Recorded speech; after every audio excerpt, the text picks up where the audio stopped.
Hey, you know, there's thousands of guys around the country that's got garages just full of interesting projects. Could be Indy cars, could be Ferraris, you name it. And all of these cars have historical significance.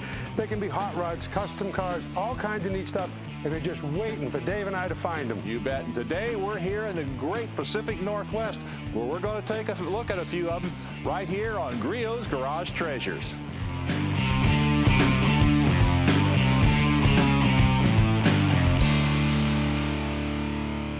Hey, welcome to Griot's Garage Treasures. You know, Sam and I have made the trip up here to the great Northwest to Tom and Susan Armstrong's house. And they are a unique couple that have an incredible collection of cars. Absolutely. They're real car people, they're racers, they're collectors. And I'll tell you what, they've allowed us to take this stuff out of the garage so we can get a good close look at it. And what's unique about it is they not only collect them, but they drive these cars as well. And I love this Jag. And I'm an old Jag guy. I used to have a couple at one time in my life, but I never had one of these, and certainly nothing looked like this.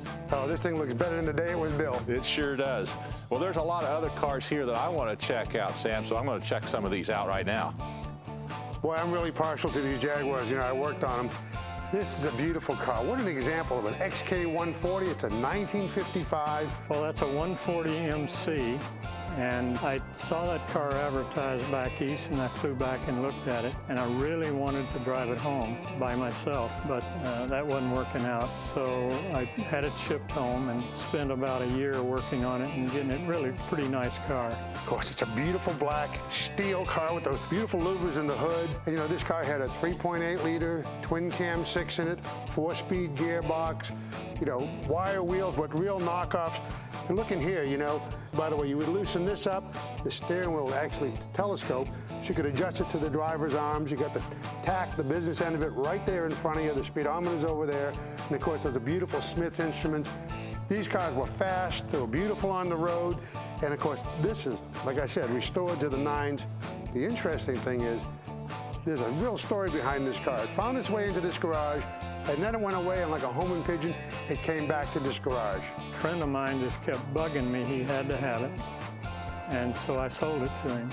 Susan wasn't real happy about losing that car, because we did the tours, the Colorado Grand and the California Mealy and things like that in it. Lo and behold, the guy called me up and says, I found another car I want more than the Jag. Would you buy it back? And I said, sure. So we bought it back, and so we've owned that car twice. All right, well, I'm going to date myself on this, because if you've ever seen the old TV series Route 66, this car will remind you of that, because it looks just like the one they used to run in it.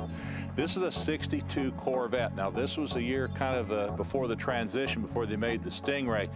This is a rare one, though, because this has got a 327 in it, but it's also got the Rochester fuel injection system on it, so that's kind of rare.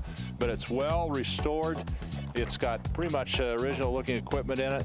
This guy has well over 100,000 miles on it. Tom Armstrong's boy drove this to college, and he drove it back and forth across the country several times, so this car has seen the road. You can see on the wheels, it's got the spinner hubcaps. I guess Ralph Nader didn't like those. But you can see this is a beautiful car, a lot of history to it, something that a lot of collectors would like to have. Let's see what Sam's up to now. What'd you find, Sam? You can look far and wide at car shows. You're not going to see one of these. Very few of them exist. 1937 Cord. It's a 4-door sedan. It's called a Berline, front opening doors. And Tom Armstrong, this is a beautiful specimen. Tell me about this car mechanically. Well, it's quite unusual. The car's, of course, supercharged, front-wheel drive. The transaxle's up here. It's pre-select shifting. So inside the car, if you're running in 4th gear and you see a corner arriving that you want 2nd gear for, pre-select it. When you get there, you engage the clutch, shifts automatically, and away you go. It's very, very unique. And you see these supercharger pipes coming out the side. They come off these porcelain-coated manifolds. And I see now you've got the radiator, the water coming through here, but this is where the supercharger lives, isn't it? And that's part of the combustion efficiency of putting the hot water in there with it. Okay. Now this is a flathead V8 with aluminum head, but it's in backwards because it's driving the transaxle. How big is this engine? How much horsepower is it with the supercharger? It's about 275 horsepower. A lot of horsepower for its day. For its day, yeah. Yeah. This is an awesome car. How fast have you driven this? Not over 80. Not over 80. These cars were performance cars in their day. They held the American stock car record for 12 years. No kidding. Yep. Wow, that's a neat fact. Yep. Well, this is a beautiful specimen. And how many of these exist? Well, I only know of 9. 9. And that's the only one I've ever seen. And when I saw it, I told my friend, I says, I want to be the next owner of this car. And he says, well, that's okay.